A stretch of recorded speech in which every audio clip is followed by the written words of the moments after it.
Guys, welcome back to our channel Raju Deepu official. ఇంతకీ నా ఛానల్ని సబ్స్క్రైబ్ చేసుకున్నారా? సబ్స్క్రైబ్ చేసుకోకపోతే ఇప్పుడే వెళ్ళి సబ్స్క్రైబ్ చేసుకోండి.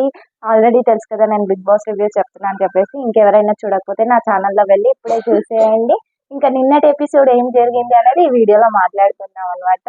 మార్నింగ్ లేవగానే మార్నింగ్ మస్త్ గేమ్ పెట్టిండు Bigg Boss. Colour which colour do you want Bigg Boss అని చెప్పి ఆడిరు అనమాట.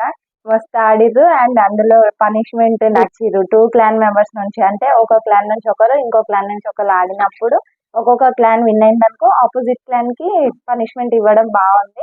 అందులో ప్రేరణ పనిష్మెంట్ ఇచ్చింది చూడండి. అంటే బిగ్ బాస్ చెప్పారు ఏం పనిష్మెంట్ ఇద్దాం, ఏం పని కానీ మణికంఠని పొగడడం అస్సలే యష్మికి మణికంఠ కంటే పడదు. అది ఇప్పుడు పొగడాలి అని అంటే కనుక అస్సలే ఇంకా ఆమెకి అవ్వలేదు, కానీ అది పనిష్మెంట్ కాబట్టి చెయ్యాలి కాబట్టి చేసింది. ఇంకా ప్రతి పాయింట్ కి పొగిడిన ప్రతి పాయింట్ కి పక్కగా అన్నది. నాకు కూడా అనడానికి వస్తలేదు కావచ్చు, కానీ ప్రేరణ మంచిగా ఇచ్చింది టాస్క్. నెక్స్ట్ పృథ్వీ కూడా ఆపోజిట్ విన్ అయినాక పృథ్వీకి కూడా టాస్క్ ఇవ్వాలని చెప్పి బిగ్ బాస్ చెప్పిండు. అప్పుడు పృథ్వీని కట్టేసి ఇట్లా ఫ్లవర్ పెట్టి విష్ణుప్రియ తెగ ఫీల్ అయిపోయింది. పృథ్వీ అట్లా రెడీ కాగానే అట్లా జోక్ గా మార్నింగ్ మస్తు గేమ్ పెట్టిండు. మార్నింగ్ లేవగానే అది సాంగ్ అయిపోగానే పెట్టిండు బిగ్ బాస్. చాలా మంచిగా ఫన్ అనిపించింది, మస్తు నవ్వొచ్చింది అనమాట. వాళ్ళు కూడా ఎంజాయ్ చేసిండ్రు. అంటే మధ్యలో గేమ్ ఇట్లా పెడితే మనకు కూడా ఫన్ అవుతుంది, వాళ్ళకి కూడా ఫన్ క్రియేట్ అవుతుంది. ఇంకా మార్నింగ్ మస్తు గేమ్ అది which colour do you want colour game అయిపోయింది. బిగ్ బాస్ ఫన్ చేసిండు, మార్నింగ్ మస్తు అయిపోయింది. ఇంకా అందరినీ కూర్చోబెట్టి బిగ్ బాస్ చెప్పేసిండు survival of the fittest game అయిపోయింది. ఇంకా వైల్డ్ కార్డ్ ని ఎప్పటి వరకు అయితే స్టాప్ చేయగలిగారు, ఇప్పటి వరకు అయితే కంప్లీట్ అయిపోయింది. అందరినీ కూర్చోబెట్టి బిగ్ బాస్ చెప్పాడు survival of the fittest game ఇంతటితో ముగిసింది, కంప్లీట్ అయిపోయింది అని చెప్పగానే అందరు షాక్ అయిపోయారు. ఎందుకంటే వైల్డ్ కార్డ్ ఎంట్రీని ఎట్లా ఆపడం ఉన్నదే చాయిసెస్ అన్ని పొడగొట్టుకున్నాం కదా అన్నట్టు కొంచెం ఫీల్ అయ్యారు. నిజంగానే కొన్ని పోయినాయి, కొన్ని ఉన్నాయి అనమాట. కానీ ఆడ బిగ్ బాస్ ఫిక్స్ అయినాక ఎన్ని గేమ్లు పెడితే ఏంది, మనకి ఎంజాయ్మెంట్ తప్ప అంతకు మించి ఏం లేదు. ఎందుకంటే ఆల్రెడీ బిగ్ బాస్ ఫిక్స్ అయిపోయారు ఎవరిని పంపించాలి, ఎంతమందిని పంపించాలి అని చెప్పేసి. అందులో మనకి wild card entry Jabardasth Avinash గారు రాబోతున్నారు, హరితేజ గారు రాబోతున్నారు, నైని పావని రాబోతుంది, అండ్ గౌతమ్ కృష్ణ రాబోతున్నారు. ఎవ్రీ సీజన్స్ నుంచి ఒక్కొక్క పర్సన్ అయితే రాబోతున్నారు. ఇప్పుడైతే నేను 4 మెంబర్స్ చెప్పిన, నిజంగా వీళ్ళు 4 మెంబర్స్ అయితే వస్తున్నారు గైస్. ఇంకా survival of the fittest game అయిపోయింది. ఇందులో ట్విస్ట్ ఏంటంటే ఈ గేమ్ లో అంటే ఈ ఫిటెస్ట్ గేమ్ లో ఎవరైతే ఎక్కువ క్లాన్ మెంబర్స్, ఏ క్లాన్ మెంబర్స్ అయితే ఎక్కువ విన్ అయ్యారో, అమౌంట్ విన్ అయ్యారో వాళ్ళకి ఒక ప్లస్ పాయింట్ అని చెప్పింది. అందులో విన్ అయింది చూసుకుంటే శక్తి క్లాన్ ఎక్కువ విన్ అయింది కాబట్టి వాళ్ళకి బిగ్ బాస్ చెప్పారు మీ టీం నుంచి, మీ క్లాన్ మెంబర్స్ నుంచి డైరెక్ట్ గా చీఫ్ కంటెండర్ అవ్వడానికి చాయిస్ ఉంది. అందులో మీ టీం మెంబర్స్ మీరే డిస్కస్ చేసుకుని ఒక మెంబర్ ని సెలెక్ట్ చేసి చెప్పండి అన్నప్పుడు ఇంకా అక్కడ మొదలు పెట్టారు చూడండి డిస్కసింగ్. ఏంటి యష్మి నాకు అర్థం కాదు, ఆల్రెడీ ఒకసారి చీఫ్ అయ్యింది, ఒకసారి మనము సాక్రిఫైస్ చేయాలి, ఒకసారి సాక్రిఫైస్ చేయొద్దు, నువ్వు పోరాడొద్దు. అసలు ఈ గేమ్లలో నువ్వు అంత పర్ఫార్మెన్స్ ఇచ్చిందే లేదు. పృథ్వీ చెప్తే నువ్వు ఆ గేమ్ విన్ అయ్యావు, పృథ్వీకి చాయిస్ ఇవ్వకుండా. అంటే నీకు ఇష్టమే అంటున్నావు, మళ్ళీ ఏడుస్తున్నావు. అంటే ఏంటి నువ్వు, నాకు అర్థం కాదు. అసలు యష్మి ఆడతా సరే, నీ బడికి నువ్వు చీఫ్ కంటెండర్ ని ఎందుకు వదులుకోవడం, నాకు ఆడాలని ఉంది అని చెప్పి చెప్పడం వరకు అయితే కరెక్ట్. కానీ దాన్ని మళ్ళీ నెగిటివ్ థింగ్స్ తీసుకొని నువ్వు అట్లా ఇట్లా అని చెప్పేసి పృథ్వీని ఆ మాటలు అనడం కరెక్ట్ కాదు. నిఖిల్ అయితే చెప్పేసిండు నేనైతే ఆల్రెడీ చీఫ్ గా అయినా, ఇంకా మీకైతే చాయిస్ ఇస్తాను అని చెప్పేసి క్లియర్ గా చెప్పిండు. ఆదిత్య గారు నేను నా లీడర్షిప్ చూపించుకోవాలనుకుంటున్నాను, నాకైతే చాయిస్ కావాలి, ఇది 5వ వారం కాబట్టి నాకు ఇంపార్టెంట్ అన్నట్టు ఆదిత్య గారు కూడా ఒక మాట క్లియర్ గా చెప్పారు. ఇది యష్మి పృథ్వీ అయితే చూడండి అసలు ఒకళ్ళకి మించి ఒకళ్ళు మాటలు మాట్లాడుతున్నారు. కానీ ఇక్కడ డిజర్వ్ అయ్యేదే పృథ్వీ. ఎందుకు అంటే వీళ్ళ క్లాన్ మెంబర్స్ లో పర్ఫెక్ట్ ఆడింది ఎక్కువ అంటే నిఖిల్ ఆడిండు, నిఖిల్ వదిలేసాను ఎందుకంటే ఆల్రెడీ చీఫ్. ఇంకా ముగ్గురిట్లో చీఫ్ కంటెండర్ గా చూసుకుంటే పృథ్వీకే రావాలి. ఎందుకంటే పృథ్వీ మంచిగా ఆడింది. ఒకవేళ యష్మి ఆడ గేమ్ ఆడినా ఆ బాల్స్ ని బ్యాలెన్స్ చేసుకుంటూ వేయడంలో పృథ్వీయే సపోర్ట్ చేసిండు. కాబట్టి నా ప్రకారం నాకు అనిపించింది పృథ్వీయే చీఫ్ కంటెండర్ అవ్వాలి. దానికి కూడా ల్యాగ్ చేసి వాదిస్తే ఏమీ రాదు, ఆడ వాదిస్తూనే ఉంది మళ్ళీ ఏడుస్తుంది. ఇంకా అక్కడికైతే సాల్వ్ అయిపోయింది.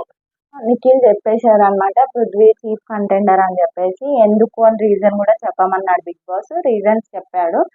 స్టార్టింగ్ లో వచ్చిన పృథ్వీ ఎంత అగ్రెసివ్ గా ఉంటుండే, ఇప్పుడు అలా లేడు, మంచిగా బ్యాలెన్సింగ్ చేసుకుంటూ ఉంటున్నాడు కాబట్టి నాకు చీఫ్ కంటెండర్ పృథ్వీకి ఇవ్వాలని చెప్పేసి కరెక్ట్ పాయింట్ చెప్పిండు అండ్ కరెక్ట్గా ఇచ్చిండు. Nikhil decision correct. Last time అది రెడ్ ఎగ్ ఇచ్చిండు చూడు సోనియాకి, ఏంద్రా బాబు ఈయన డిసిషన్ ఇస్తుంది, చీఫ్ ప్లాన్ మెంబర్ చీఫ్ అయ్యుండి అని చెప్పేసి అనుకున్నా.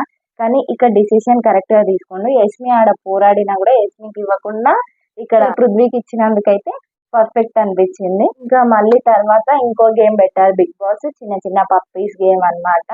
ఇక్కడ చీఫ్ కంటెండర్ కోసం ఒక గేమ్ పెట్టారనమాట. అంటే already Prithvi chief contender select అయినందుకు పృథ్వీ తప్ప మిగతా వాళ్ళందరూ కూడా పార్టిసిపేట్ చేయాల్సి ఉంటది. అండ్ ఇంకోటి ఏం చెప్పిందంటే బిగ్ బాస్ అందరికి కలిసి ఒక చీఫ్ మెంబర్ అనేది కావాలి మనకి ఇంపార్టెంట్, అది ఎందుకు అంటే వైల్డ్ కార్డ్ కోసం అని చెప్పి బిగ్ బాస్ ఫస్ట్ క్లారిటీ ఇచ్చిండు. అయితే వీళ్ళందరూ పోరాడాలి. గేమ్ ఏంటంటే ఇక్కడ బోర్డ్ లో ఉన్న ఆపోజిట్ సైడ్ ఉన్న పప్పీస్ ని తీసుకొచ్చి దానికి ఆపోజిట్ సైడ్ ఉన్న ఇంట్లలో హోమ్లలో పెట్టాలి. అందులో పప్పీస్ పేరు మీద ఒక్కొక్కళ్ళ పేరు ఉంది. కానీ ఎవరి పప్పి అంటే ఎగ్జాంపుల్ దీపు, నా పప్పి నేను తీసుకురావద్దు, నా పప్పిని ఇంకోళ్ళు తీసుకురావాలి, అట్లా ఒక్కొక్కళ్ళ పప్పి వేరేళ్ళు తీసుకురావాలి కానీ వాళ్ళ పప్పిని వాళ్ళు అయితే తీసుకురావద్దు. ఇన్ కేస్ వాళ్ళ పప్పిని వాళ్ళు తీసుకుంటే అవుటే అన్నమాట ఒకవేళ తీసుకుంటే. అక్కడ సీత, విష్ణుప్రియ, నైనిక మాట్లాడుకున్నారు. ఆపోజిట్ తీసుకున్నాం, నేను ఏం చేస్తాను అని చెప్పేసి స్టార్టింగ్ లో ఇంకా ఫస్ట్ వచ్చేసి అందరు బజర్ మోగగానే తీసుకొని వెళ్ళిపోవాలి, అందరు కరెక్టే ఉన్నారు. మణికంఠకి ఎవరు హెల్ప్ చేసేటోళ్ళు లేరబ్బా అనిపించింది. అసలు ఎవరు హెల్ప్ చేయలేరు. ఇంకా మిగిలింది అయితే తీసుకురావాలి, అది గేమ్ పర్ఫార్మెన్స్ ఇవ్వాలి. అక్కడ యష్మి లాస్ట్ తీసుకొచ్చింది. లాస్ట్ తీసుకొచ్చి కూడా ఇక ఏమంటారు, అమ్మయ్య మంచి పని అయింది అన్నంత ఫీల్ అయింది అనిపించింది నాకు. ఇంకా లాస్ట్ తీసుకురాగానే ఇక్కడ గేమ్ ఏంటంటే పృథ్వీ సెలెక్ట్ చేయాలి. ఇదంటే తీసుకొచ్చింది పప్పి. మణికంఠ అండ్ యష్మి ఇద్దరు కూడా చెప్పాలి ఎందుకు చీఫ్ అవ్వాలనుకుంటున్నారు, మీకు ఎందుకు కావాలి అని చెప్పేసి. ఇద్దరిట్లో ఒకరిని తీసే అర్హత మన పృథ్వీకి ఉందన్నమాట. అందులో ఇద్దరు పాయింట్స్ విని ఎవరిది ఓకే అయితే వాళ్ళని పెట్టాలి. పృథ్వీ అక్కడ యష్మిని తీయకుండా మణికంఠని తీస్తాడని పిచ్చ క్లారిటీ ఉంది. అది పాయింట్ దొరికినా దొరకకపోయినా కూడా మణికంఠని తీసేసి యష్మిని పెడతాడని నాకైతే ఫుల్ గా అనిపించింది. ఎందుకు అంటే ఆల్రెడీ పృథ్వీ యష్మి డిస్కషన్ లో యష్మి ఏడ్చింది కదా, ఫ్రెండ్షిప్ కదా ఎంతకైనా మంచిది అని చెప్పేసి మణికంఠ నచ్చడు అని చెప్పేసి అనిపించింది. కానీ తర్వాత మళ్ళీ ఆలోచిస్తేనేమో మణికంఠ ఒక మాట చెప్పి ఇంకో మాట చెప్పలే అన్నట్టు కూడా మాట్లాడిండు కొన్ని విషయాల్లో. ఇంకా మణికంఠని తీసేసిండు. ఇంకా పప్పిని పట్టుకొని తీసుకొచ్చినప్పుడు సంచలగ్గా మళ్ళా మణికంఠ డిసైడ్ చేయాలి ఎవరు అర్హత కాదు అని చెప్పేసి. అక్కడ దొరికింది యష్మి అన్నమాట. యష్మిని తీసి పడేసిండు. ఉంచుతాడా? ఏ పాయింట్ లో అయినా దోలాడి పృథ్వీ ఎట్లా అయితే మణికంఠని తీసిండో సేమ్ అదే విధంగా మణికంఠ కూడా ఏం తీసిండు, యష్మిని పాయింట్ ఆఫ్ వ్యూ వచ్చేసి తీసేసింది అనమాట. ఇంకా నెక్స్ట్ వచ్చేసి హైలైట్ ఏంటంటే విష్ణు కూడా అవుట్ అయిపోయింది. విష్ణుకి దొరకక ఇద్దరు దొరికిరు, ఇక్కడ నైనిక ఇక్కడ సీత ఇద్దరు దొరికిరు అనమాట. ఇద్దరిట్లో పాయింట్స్ చూసి విష్ణు ఏం చెప్పిందంటే నువ్వు ఆల్రెడీ చీఫ్ గా ఉన్నావు, ఇప్పుడు నైనికకి ఇంకో చాయిస్ ఇద్దామని చెప్పేసి చాయిస్ ఇచ్చింది. లాస్ట్ కి ఏమైంది తెలుసా, అందరు పబ్బీస్ ఆపోజిట్ తీసుకెళ్ళిరు, నైనికది మాత్రం ఎవరు తెలియదు.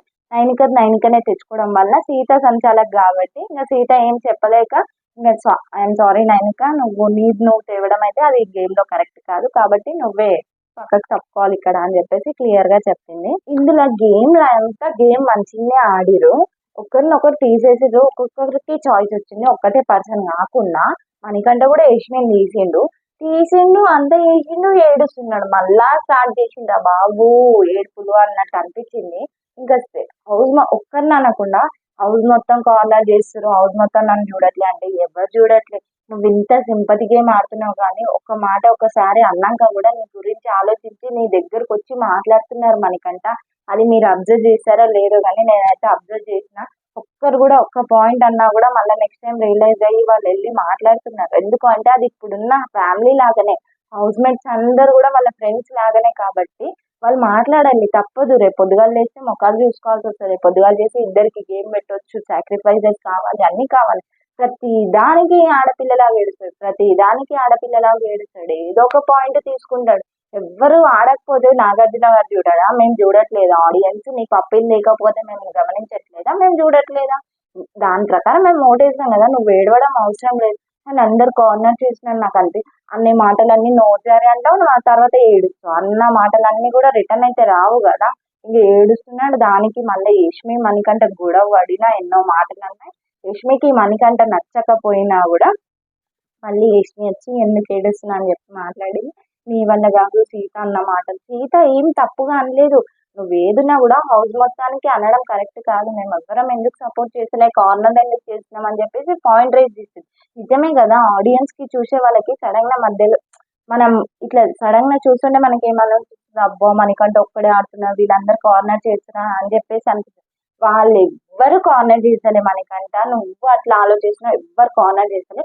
ఒక పాయింట్ లో గొడవ అవుతుంది, ఆర్గ్యుమెంట్స్ జరుగుతాయి, తప్పు లేదు. నీ పాయింట్ గురించి నువ్వు మాట్లాడు, వాళ్ళ పాయింట్ గురించి వాళ్ళు మాట్లాడు.